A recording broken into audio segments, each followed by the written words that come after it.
This video is made possible by our generous supporters on Patreon. Check out patreon.com/NWR for all the details.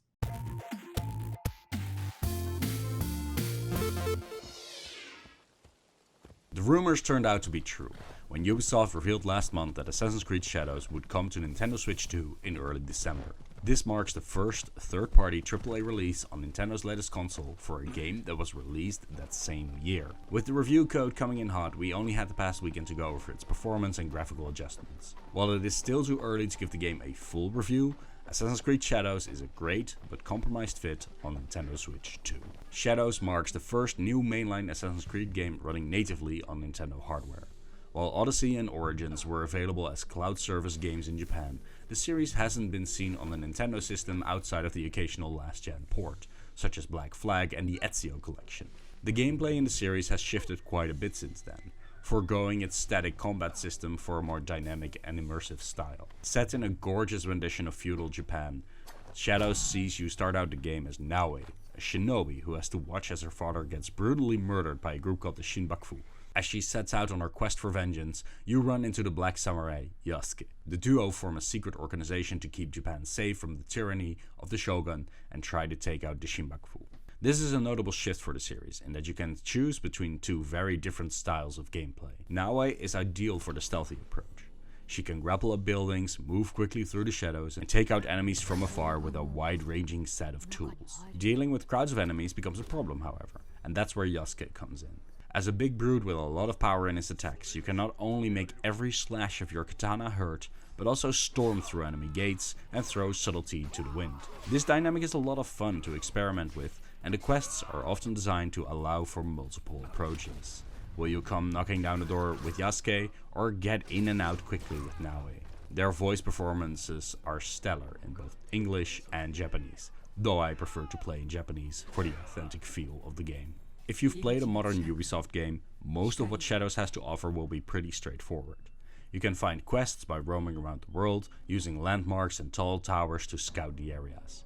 There are many branching side missions and objectives to freely explore the wonderfully designed world of Shadows. The Assassin's Creed series is most well known for attempting to bring an authentic historical world to life, and they've excelled here. Japan isn't the picturesque parade of forests, mountains and temples you may expect. The villages are dirty, the people rude, and more often than not the brutality of the Shogun era is on full display. Take Ghost of Yote or Tsushima as a point of comparison, with their almost painter-esque and serene approach to what Japan is supposed to feel and look like. But here in Shadows, the dirt and unpleasantness makes those gorgeous vistas, architecture and nature hit all the harder.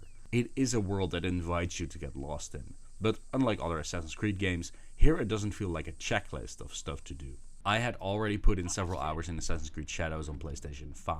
Carrying over my save file through Ubisoft Connect was instantaneous. I could immediately continue where I had left off. That said, the Switch 2 version visually is absolutely a downgrade from the PS5 version, which is to be expected. Frame rates and loading times can be inconsistent, especially with larger lighting effects and groups of enemies on screen. Yet I had a fine time playing through the game in docked mode.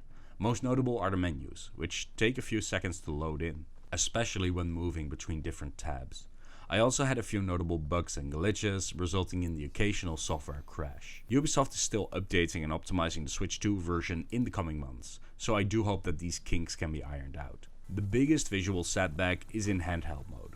While the game is playable fine enough and the frame rate can be a tad more stable, the resolution drops significantly. I reviewed Star Wars Outlaws a few months back, and I can't say that it looked as rough on Switch 2 as Shadows does here. The scope of Shadows is much larger, but it is a shame that it looks as if someone rubbed Vaseline on the lens to get the game running in handheld mode.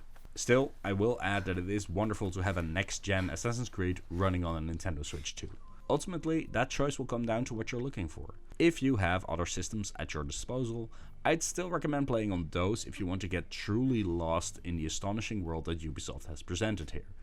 But for those who love to play open world games like Cyberpunk, Skyrim and Witcher on the go, Assassin's Creed Shadows lines up pretty well within those expectations.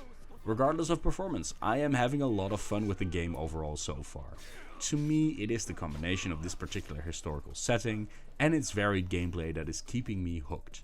This world and its characters feel like the next step for the Assassin's Creed series. It may have taken a while for the series to get back to Nintendo, but what a fun return it has been so far.